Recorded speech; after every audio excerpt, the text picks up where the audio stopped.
Characterised by production of large amount of dilute urine. Primary polydipsia में क्या होगा और डायबिटीज इंसिपिडस में क्या होगा, दोनों सूरतों में डिल्यूट बहुत ज्यादा यूरिन पैदा होगा। डॉक्टर साहब, एक तो केस था कि हमने पानी बहुत ज्यादा पिया है, एनी वन ऑफ यू, उसमें तो यूरिन ज्यादा आना ही आना था। तो ये डायबिटीज इंसिपिडस में क्यों यूरिन ज्यादा आ रहा है, एनी वन ऑफ यू? क्योंकि सर एडीएच बन नहीं रहा और वाटर जो है वो रिटेंशन ही नहीं हो रही, इसकी दोबारा से रीअब्जॉर्प्शन नहीं हो रही। बिल्कुल, जो रिब्जॉर्प्शन होनी चाहिए थी नॉर्मल पर्सन में वो भी नहीं हो रही। वो वाटर भी लॉस होता चला जा रहा है यूरिन के जरिए से। किडनी वाटर टेंशन नहीं कर रही। बिल्कुल, both of you have excellent answer. अच्छा, इसके साथ ना ये एक लफ्ज दिया हुआ है, इंक्रीज आर डिक्रीज थर्स्ट। तो ये प्यास बंदे को ना, हो सकता है ज्यादा लगे, हो सकता है ना लगे, ये दोनों सिचुएशन आ सकती है। इसकी थोड़ी एक्सप्लेनेशन आगे करेंगे। यूरिन स्पेसिफिक ग्रेविटी कम हो जाएगी 1.006 से, ये नॉर्मल होती है। ये कम क्यों हो जाएगी? क्योंकि, अच्छा मैं इसको एक्सप्लेन करता हूँ एक सेकंड। ये कोई अच्छा, यूरिन ओस्मोलैलिटी, ओस्मोलैलिटी मैंने आपको पढ़ाया था। ओस्मोलैलिटी 300 से कम हो जाएगी। यूरिन की ओस्मोलैलिटी कैसे कम होगी? क्योंकि यूरिन में वाटर ज्यादा है। वाटर रीअब्सॉर्ब किया नहीं किडनी में, सारा वाटर यूरिन के अंदर आ गया, ब्लैडर में यूरिन आ गया है। अब उस ब्लैडर में जो है ना साल्ट कम है, वाटर ज्यादा है, तो उसकी ओस्मोलैलिटी 300 से कम होती है, 300 से ऊपर होनी चाहिए normally. Diabetes insipidus is classified as central and nephrogenic depending on etiology। Central भी पढ़ेंगे जी, नेफ्रोजेनिक भी पढ़ेंगे। और ये सारे केस है। मैं ये चाहता हूँ कि हम इस सिनेरियो को ना, प्राइमरी पोलिडिप्सिया को एक दफा लगा पढ़ लेते हैं और इन दोनों को हम इकट्ठा पढ़ेंगे, क्योंकि इनका कंपैरिजन बनता है। इसका जो है इन दोनों से कंपैरिजन ही नहीं बन रहा। प्राइमरी पोलिडिप्सिया में क्या होता है जी? एक्सेस वाटर इनटेक होती है, पानी बहुत ज्यादा पीता है। क्यों पीता है? उसको कोई साइकेट्रिक प्रॉब्लम हो सकती है, उसको हाइपोथैलेमस में मसला हो सकता है, कोई लीजन हो सकती है, या थर्ड सेंटर में कोई मसला हो सकता है हाइपोथैलेमस की वजह से ही। अच्छा, इस पेशेंट में सीरम ओस्मोलैरिटी कम हो जाएगी, मतलब ब्लड में जो है ना वाटर कम होगा, उन्हें साल्ट ज़्यादा होंगे।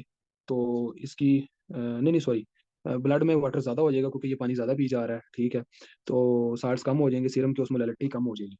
एडीएच का लेवल भी कम हो जाएगा, क्योंकि रीअब्जॉर्प्शन की जरूरत ही नहीं है। पहली बॉडी में इतना वाटर हो गया, बंदा पी चला जा रहा है, पीछे उसका 5 लीटर से ब्लड जो है ना 7 लीटर पे पहुंच गया है। तो अभी भी एडीएच अगर सक्रिएट होगा तो एडीएच किडनी से रीअब्सॉर्ब करना शुरू हो जाएगा, 7 लीटर की बजाय उसका ब्लड 9 लीटर वॉल्यूम पे चला जाएगा। बंदा तो हाइपरटेंशन में चला जाएगा, मर जाएगा एट द एंड। तो इसलिए एडीएच की जरूरत नहीं है, एडीएच लो हो जाता है नॉर्मल मैकेनिज्म के थ्रू, हाइपोथैलेमस की वजह से। वाटर रिटेंशन होती है जी, सिग्निफिकेंट होती है increase in urine osmolarity. Urine की ऑस्मोलैरिटी जो है ना जी, इंक्रीज कर जाती है 700 से भी ऊपर, वाटर रिस्ट्रिक्शन की वजह से।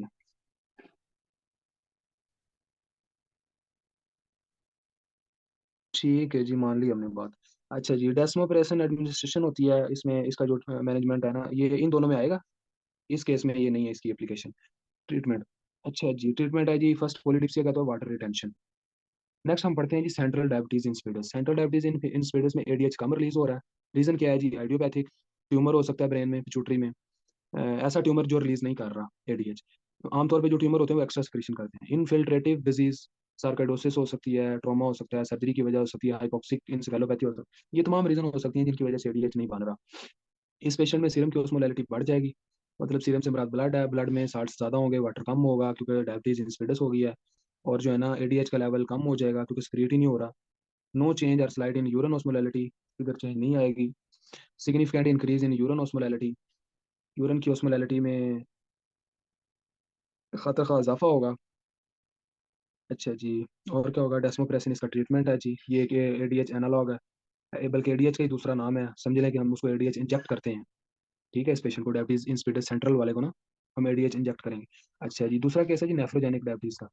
नेफ्रोजेनिक डायबिटीज इंसिपिडस इसमें क्या होता है? एडीएच की रेजिस्टेंस हो जाती है, किडनी बात नहीं मानता एडीएच की, हेरिडिटरी हो सकती है, ये ड्रग्स की वजह से हो सकती है, लिथियम है जिसमें, डेमिक्लोसाइक्लिन है जिसमें, हाइपरकैल्सीमिया की वजह से हो सकता है, हाइपोक्लीमिया की वजह से, ये भी काजेज हो सकते हैं रेजिस्टेंसी के, जो है ना एडीएच को किडनी बात नहीं मार रहा। इसमें क्या होता है? सीरम की ऑस्मोलैरिटी बढ़ जाती है, यूरिन की जो है ना, सॉरी, एडीएच का लेवल नॉर्मल भी हो सकता है, इंक्रीज भी इन। अच्छा डॉक्टर साहब आप बताएं, any one of you, increase क्यों होगा? एडीएच का लेवल नॉर्मल है, ये तो हमने मान लिया क्योंकि कि सर एडीएच रेजिस्टेंस है उसके रिसेप्टर्स पे, लेकिन नॉर्मल एडीएच तो रिलीज होता रहेगा ना। बिल्कुल। और हाइपोथैलेमस ये समझेगा कि और वाटर की जरूरत है, और वाटर की जरूरत है, और रिलीज करेगा। ये नहीं पता कि ये किडनी अब्जॉर्ब नहीं कर रहा। किडनी जो है ना, ये मुजरम बन गया है एक ना। ऊपर सर है सर, लेकिन उसकी जो रिजप्शन है ना, वो बोलते हैं वो नहीं हो रही ऑप्शन नहीं वहाँ हो पे। रही।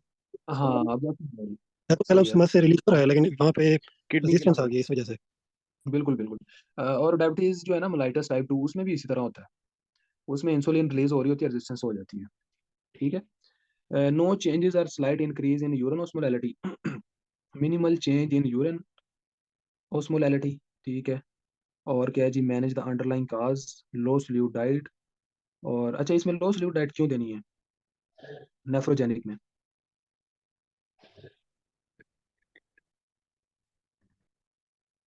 किसी को पता है कि लो सॉल्यूट डाइट क्यों देनी है?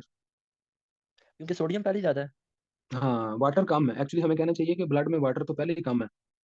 तो अगर हम हाई सल्यूट डाइट देंगे तो ब्लड मजीद कंसनट्रेटेड हो जाएगा सल्यूट की अब्जॉर्प्शन करने के बाद, जीआईटी से ना सारा सल्यूट अब्जॉर्ब हो जाएगा ब्लड में, तो ब्लड मजीद कंसनट्रेटेड हो जाएगा। इसलिए हमने उसको लो सल्यूट डाइट देनी है जिसमें वाटर ज़्यादा हो और जो है ना सॉल्वेंट कम हो। ठीक है, सॉरी सल्यूट कम हो। अच्छा जी, अमाइलोराइड और इंडोमेथासोन ये ड्रग्स के नाम दिए हुए हैं जिनसे ये हमने मैनेज करना है नेफ्रोजेनिक डायबिटीज़ को। ये एक्चुअली ये जो ड्रग्स है ना माइलोराइड और एंडोमेथासोन, ये हमारे जो कैपिलरीज होती है ना, रेनल आर्टरीज और एफरेंट और एफरेंट आर्टरियोल्स, ये उनको डायलेट और कंस्ट्रिक्ट करने में ये एक मैकेनिज्म है इसका ना, वो आगे रेनल सिस्टम में एक्सप्लेन से पढ़ाऊंगा आपको कि ये क्या मैकेनिज्म है, ये ड्रग्स कैसे काम करेंगी। ठीक है, यहाँ तक किसी का कोई क्वेश्चन हो जी? ये भी एक ड्रग ही है, ये भी यूज हो सर रही। जी जी। सर ये प्राइमरी पॉलीडिप्सिया में लिखा हुआ है ना हाँ जी, कि 700 से कम होगी ऑस्मोलैरिटी, और तो 700 से इसमें ज़्यादा हो जाएगी। हाँ, नॉर्मल 700 से 300 ज़्यादा, होती है, उसके बावजूद फिर हम वाटर रिटेंशन क्यों कर रहे हैं? क्योंकि ये बंदा पानी पी चला जा रहा है। सही, ठीक हो गया। इस हाँ, क्योंकि ये बंदा जो है ना ये पागल हो गया है तो ये पानी पी चला जा रहा है। हाँ, ठीक है। अच्छा, ओके ये सर। नीचे ना क्लिनिकल एप्लीकेशन थोड़ी सी दी हुई है। ये क्लिनिकल एप्लीकेशन क्या दी हुई है? No water intake for 2 to 3 hour followed by early measurement of urine volume and osmolarity as well as plasma sodium concentration. ये वो टेस्ट का तरीका दिया हुआ है। और दूसरे में क्या केस में वो ना ऊपर हिंट्स दी हुई है, एक दो जगह पे नीचे उसका मेथड दिया हुआ है, ये जगह पे ना ये हिंट ए, ये बी, नीचे ये हिंट दी हुई है। अच्छा, ऊपर था ना वाटर रिस्ट्रिक्शन, तो वो दिया हुआ है कि 2 3 घंटे नहीं पीना पानी। ठीक है ना? तो ये नीचे थी कि डेस्मोप्रेसन एडमिनिस्ट्रेशन, तो इंजेक्ट कैसे करना है? इज एडमिनिस्ट्रेशन सीरम ऑस्मोलैरिटी अगर 295 से कम हो जाए तो फिर देना है, किस तरह से देना है?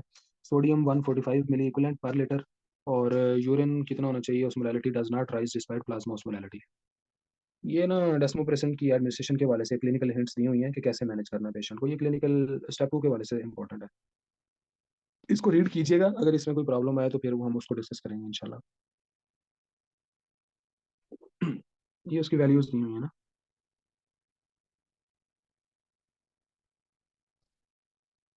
यहाँ तक किसी का कोई क्वेश्चन है तो पूछ सकते हैं।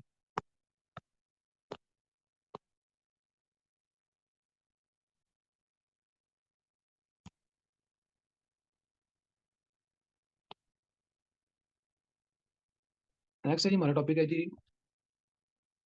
हाइपोपिट्यूटरिज्म।